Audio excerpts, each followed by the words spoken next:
Hello नमस्कार साथीहरू। आज म तपाईहरुलाई फेसबुक मोनेटाइजेसन सेटअप कसरी ल्याउने भन्ने विषयमा जानकारी गर्न गइरहेको छु। यो तपाईहरु कसरी फेसबुक मोनेटाइजेसनको सेटअप छिटो आफ्नो फेसबुक पेजमा अन गर्न सक्नुहुन्छ र कसरी हामीले यो सेटअप छिटो पाउन सकिन्छ भन्ने विषयमा जानकारी गर्न गइरहेको छु। प्लिज साथीहरू यो भिडियो स्किप नगरिकन हेर्दिनु होला, किनभने हामीले फेसबुक मोनेटाइजेसनको लागि क्राइटेरियाहरू धेरै पूरा गर्नुपर्ने हुन्छ। त्यो सबै क्राइटेरियाहरू हामीलाई थाहा नभएकोले गर्दाखेरि हामी यो फेसबुक मोनेटाइजेसनको सेटअप हामीले पाउन सकिरहेको छैनौं। हामीले यो कन्टेन्ट मोनेटाइजेसनको सेटअप पाउन सकिरहेको छैनौं। त्यसकारणले आज म तपाईहरुको लागि यो भिडियो लिएर आएको छु, जुन कि तपाईहरु फेसबुक मोनेटाइजेसनको क्राइटेरिया फेसबुक मोनेटाइजेसनको सेटअप कसरी पाउन सक्नुहुन्छ र कति छिटो पाउन सक्नुहुन्छ, कसरी पाउन सक्नुहुन्छ भन्ने बारेमा तपाईहरुलाई जानकारी गर्न गइरहेको छु, जुन कि आजको यो भिडियोमा तपाईहरु हेर्नु होला। साथीहरु, म तपाईहरुलाई आफ्नो मोबाइलको स्क्रिनमा देखाउन गइरहेको छु। मेरो मोबाइलको स्क्रिनमा तपाईहरु हेर्नु होला। सबभन्दा फर्स्टमा हामीले आफ्नो फेसबुक ओपन गर्नुपर्ने हुन्छ। फेसबुक ओपन गरिसकेपछि यसरी आफ्नो प्रोफाइलमा जानु होला। आफ्नो प्रोफाइलमा गइसकेपछि साथीहरु आफ्नो ड्याशबोर्डमा जानु होला। आफ्नो ड्याशबोर्डमा गएपछि हाम्रो यो सबभन्दा फर्स्टमा हामीले पूरा गर्नुपर्ने टास्क के हुन्छ भनेपछि यो हाम्रो विकली प्रोग्रेस हुन्छ हैन। विकली प्रोग्रेसलाई हामीले अन गर्नुपर्ने हुन्छ। यो खासमा हाम्रो हप्ताको जुन च्यालेन्ज दिन्छ, एक हप्ताको च्यालेन्ज दिन्छ, त्यो हामीले पार गर्नुपर्ने हुन्छ, पूरा गर्नुपर्ने हुन्छ। त्यो हप्ताको हप्ताको च्यालेन्जमा हाम्रो के छ भन्ने विषयमा तपाईहरुलाई म यहाँ देखाउँछु। साथीहरु यो हेर्नु होला। अब यो प्रोफेसनल ड्याशबोर्डमा जाँदाखेरि यसरी विकली च्यालेन्ज अन गर्नु होला। त्यो अन गरिसकेपछि तपाईको यो प्रोग्रेस भनेर लेखेको छ, यसको तल्लो साइडमा हामीले यहाँ हेर्नु होला।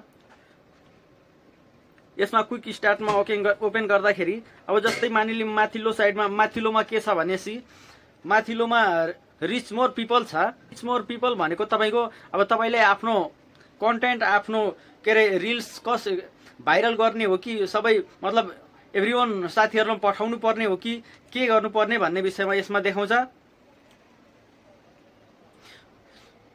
र अर्कोमा बुइल्ड माई कम्युनिटी भन्छ। यसमा तपाईले कम्युनिटी बनाउने हो कि के गर्नुपर्ने हो, यसमा यो देखाउँछ। मानिलिउँ कम्युनिटीमा हो भने तपाई कम्युनिटीमा ओके गर्नु होला। जस्तै अब यो म्याक्सिमाइज माई अर्निङ भन्छ। यो जस्तै अब तपाई अर्निङ गर्दै हुनुहुन्छ भने यो अर्निङ गर्ने प्रक्रियाको यसको तपाईको विकली प्रोग्रेसमा तपाईको टास्क देखाउँछ। हप्ताको च्यालेन्ज, एक हप्ताको च्यालेन्ज देखाउँछ। तपाईको एक हप्तामा तपाईलाई दिने च्यालेन्ज हो। यो च्यालेन्ज पार गर्दै गर्दै जानुभयो भने एउटै नछुटाइ पार गर्दै जानुभयो, पूरा गर्दै जानुभयो भने तपाईको फेसबुक कन्टेन्ट मोनेटाइजेसनको सेटअप छिटै पाउने चान्स हुन्छ, छिटो पाउन सकिन्छ हामीले। त्यसकारणले अब यो लास्टको जस्तै तपाईको भर्खर पेज ओपन गर्दै हुनुहुन्छ, तत्कालै पेज ओपन गर्नु भएको छ भने तपाईको फलोअर्सको टार्गेट पूरा भएको छैन भने यसमा ओपन गर्नु होला। तपाईले get quick start on Facebook भनेर लेखेको छ, यसमा अन गर्नु होला। त्यसपछि अन गरेर हामीले यसमा अपडेटमा अन गर्नु होला। अपडेटमा अन गरिसकेपछि हाम्रो यहाँ टास्कहरु देखाउँछ, जुन कि यसमा के देखाउँछ भने चाहिँ तपाईको एक नम्बरमा छ तपाईको क्रिएट न्यू पब्लिक पोस्ट भन्छ। यसमा तपाईले एक हप्ता भित्र तपाईले 7 वटा पब्लिक पोस्टहरु अपलोड गर्नुपर्ने हुन्छ। जस्तै अब कुनै फोटो भयो, कुनै स्टेटस भयो, तपाईले त्यो 7 वटा चाहिँ एक हप्तामा हाल्न सकिन्छ। त्यो त सजिलो छ, तपाईले हाल्न पनि सक्नुहुन्छ। एक हप्तामा के हामीले 7 वटा हाल्न सकिँदैन त, त्यो भन्दा बढी पनि हालिन्छ होला। अनि 2 नम्बरमा के छ भनेपछि क्रिएट 2 न्यू पब्लिक रिल्स भन्छ। अब क्रिएट 2 न्यू पब्लिक रिल्स भन्छ 2 नम्बरमा। यो तपाईहरु अब 2टा रिल एक हप्तामा हाल्न सकिँदैन, अपलोड गर्न सकिँदैन त? यो पनि इजिली नै छ, तपाईहरु यो पूरा गर्न सक्नुहुन्छ। यो जस्तै 2टा रिल त हामीले जले पनि हाल्न सकिन्छ। एक हप्ता भित्र त 2टा भन्दा त के अब दिनकै अपलोड गर्ने मान्छे हैन ले दिनकै 2टा 3टा रिल्सहरु अपलोड गरिरहेको हुन्छौं। त्यसकारणले हामीले हप्तामा 2टा पब्लिक रिल अपलोड गर्न त केही पनि छैन। यो त सिम्पल हो। यो टास्क पनि तपाईहरुले सजिलै पूरा गर्न सक्नुहुन्छ। अब जस्तै यसमा के छ भनेपछि automatically share on Instagram post to Facebook भनेर लेखेको छ। यसमा के छ भनेपछि तपाईको जस्तै अब मानिलिउँ इन्स्टाग्राम चलाउनुहुन्छ भने इन्स्टाग्राममा पोस्ट गरेको तपाईको पोस्टहरु इन्स्टाग्राममा शेयर पोस्ट गर्नुभएको भिडियो रिल्सहरु त्यो अटोमेटिक यसमा चाहिँ शेयर हुने चाहिँ गर्नुपर्छ। यो अटोमेटिक यसमा शेयर भयो भने यो तपाईको फेसबुकमा पनि त्यो रिल्सहरू सेयर भएरै जान्छ। त्यस कारणले अर्को तपाईँको यहाँ के रहेछ भनेपछि गेट 10 न्यू फलोवर्स भनेर भन्दैछ। गेट 10 न्यू फलोवर्स, 10 जना फलोवर्स तपाईँहरू एक हप्तामा जोइन गर्नुपर्ने हुन्छ। यो पनि इजी नै छ कि हामीले एक हप्तामा 10 जना फलोवर्सहरू ल्याउन सकिँदैन त? सकिन्छ, किनभने अब हामीले आफ्नो रिल्स पोस्टहरू हाल्दै रेगुलर अपलोड गर्दै गइयो भने यो पनि इजी नै छ। 10 जना त एक हप्तामा त आउँछन् मान्छे। अब तपाईँको फलोवर्स त एक हप्ता के अब एक दिनमै 10 जना पुगिरहेको हुन्छ होला सायद सबैजना साथीहरूकोमा। त्यस कारणले हामीले अब एक जना 2-2 जना गरेर गऱ्यो भने पनि तपाईँको फलोवर्सहरू 2-2 जना आयो भने पनि एक हप्तामा 10 जना कम्प्लिट हुन्छ। यो मेरो कम्प्लिट भइसकेको रहेछ।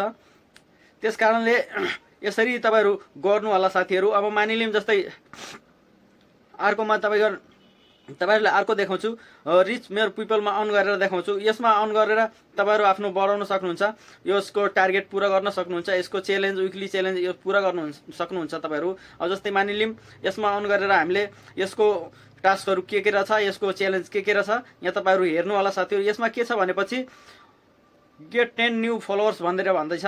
यसमा हामीले 10 जना एक हप्तामा 10 जना फलोवर्स जोइन गर्नुपर्ने हुन्छ, ल्याउनु पर्ने हुन्छ। यो मैले अघि तपाईँहरूलाई भनिसकेको छु, यो तपाईँहरूले बुझिसक्नु भएको होला। यो 10 जना फलोवर्स त हामीले ल्याउन सकिन्छ, यो इजी पनि छ, कुनै गाह्रो छैन। यो विकली टास्क हाम्रो हप्ताको च्यालेन्ज कुनै गाह्रो छैन साथीहरू। यो तरिकाले हामीले गइयो भने, यो तरिकाले हामीले लगियो भने आफ्नो फेसबुक पेजलाई हाम्रो कन्टेन्ट मोनेटाइजेसनको सेटअप छिटो पाउन सकिन्छ यो प्रक्रियाले। अनि त्यस पछाडि तपाईँको 2 नम्बरमा के छ भनेपछि क्रिएट 7 न्यू पब्लिक पोस्ट, 7 वटा पोस्ट हामीले हाल्नुपर्ने हुन्छ। यो अघि पनि मैले तपाईँले बुझाएँ। यो 7 वटा पब्लिक पोस्ट हामीले अब फोटो भयो अथवा स्टेटस भयो, यो गरेर हामीले 7 वटा चाहिँ अपलोड गर्नुपर्ने हुन्छ साथीहरू एक हप्तामा।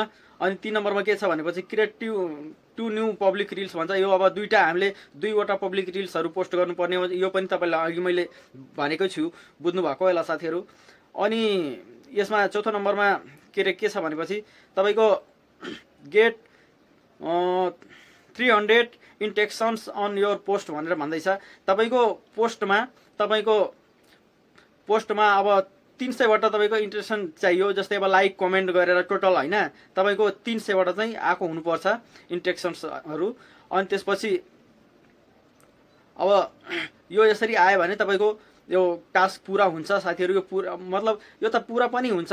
अब 300 भनेको एक हप्तामा तपाईँको अब कति पोस्ट हाल्नुहुन्छ, एक दिनमै एउटा हाल्नुभयो भने तपाईँको अब कमेन्ट लाइक त 100, 150, 200 त आइ नै रहन्छ। जसको केही नहुँदा पनि त्यति त आउँछ होइन। त्यति आयो भने तपाईँहरूलाई यो पुरा गर्न एकदम सजिलो हुन्छ साथीहरू। अब त्यति आयो भने पनि तपाईँले अब 2-3 वटै मानिलिउँ 2-3 वटा 4 वटा पोस्ट गर्नुभयो भने तपाईँ त्यतिमै पुग्छ होला यो क्राइटेरिया जस्तो लाग्छ मलाई। यो 300 वटा इन्टेक्सन्सहरू यो पुग्छ होला। अनि यस्तो तपाईँको टास्कहरू छ साथीहरू। अब जस्तै बिल्ड कम्युनिटीमा के छ भनेपछि तपाईँको बिल्ड कम्युनिटीमा पनि त्यही टास्कहरू छ होइन। अब यसमा बिल्ड कम्युनिटीमा पनि तपाईँको यसमा अन गरेर यसलाई पनि तपाईँ अन गरेर हेर्न सक्नुहुन्छ यसको टास्कहरू के छ भनेपछि साथीहरू। अब जस्तै create a poll new in a story भनेर भन्दैछ। तपाईँको अब स्टोरी पोस्ट गर्नु होला, स्टोरी लगाउनु होला, हाल्नु होला तपाईँले यसमा। अनि त्यस पछाडि अर्को के छ भनेपछि रिप्लाई टु 20 कमेन्ट्स भनेको अब 20 वटा तपाईँले अब 20 वटा कमेन्टको रिप्लाई चाहिँ गर्नुपर्ने हुन्छ। अब 20 वटा कमेन्टको रिप्लाई चाहिँ गर्नु होला साथीहरू। अनि त्यस पछाडि यसमा रिच टु 20 कमेन्ट्स भनेर भन्दैछ। अब यसमा तपाईँले 20 वटा कमेन्टको तपाईँले लाइक गरेर पठाउनु पर्ने हुन्छ कम्तीवटा। अनि त्यसपछि रिसेयर रिल एज अ स्टोरी भनेर भन्दैछ। तपाईँको अब स्टोरी सेयर गर्नु होला, एउटा भए पनि तपाईँले गर्नुपर्ने हुन्छ, यो चाहिँ गर्नु होला साथीहरू। अनि त्यस पछाडि फेरि त्यही पब्लिक रिल्स छ होइन, 2टा पब्लिक रिल्स पनि तपाईँले पोस्ट गर्नु होला साथीहरू। यो भनेको तपाईँको एक हप्ताको च्यालेन्ज हो, विकली च्यालेन्ज तपाईँले जसरी भए पनि पुरा गर्न सक्नुहुन्छ। यो भनेको एकदम इजी हो। यसरी तपाईँले हप्तै पछि आफ्नो टास्कहरू पुरा गर्दै जानुभयो भने अब यहाँ हेर्नु होला मेरो 91% भइसकेको छ साथीहरू यो टास्कहरू। अब यस्तै तपाईँहरू पुरा गर्दै जानु होला हैन। यो एकदम इजी छ, पुरा गर्न सक्नुहुन्छ। यो अब प्रत्येक हप्ता तपाईँले पुरा गर्दै यो च्यालेन्जहरू पुरा कम्प्लिट गर्दै जानुभयो भने तपाईँ 4-5 हप्तामा तपाईँलाई के अरे फेसबुक कन्टेन्ट मोनेटाइजेसनको सेटअप चाहिँ पाउन सक्नुहुन्छ। एकदम पाउने चान्स बढी हुन्छ। आजको यो भिडियो तपाईँहरूले कस्तो लाग्यो साथीहरू प्लिज लाइक कमेन्ट शेयर र यदि मेरो च्यानलमा नयाँ हुनुहुन्छ भने मेरो च्यानल पनि सब्स्क्राइब गरेर मलाई सपोर्ट गर्नु होला साथीहरू। हस्त धन्यवाद।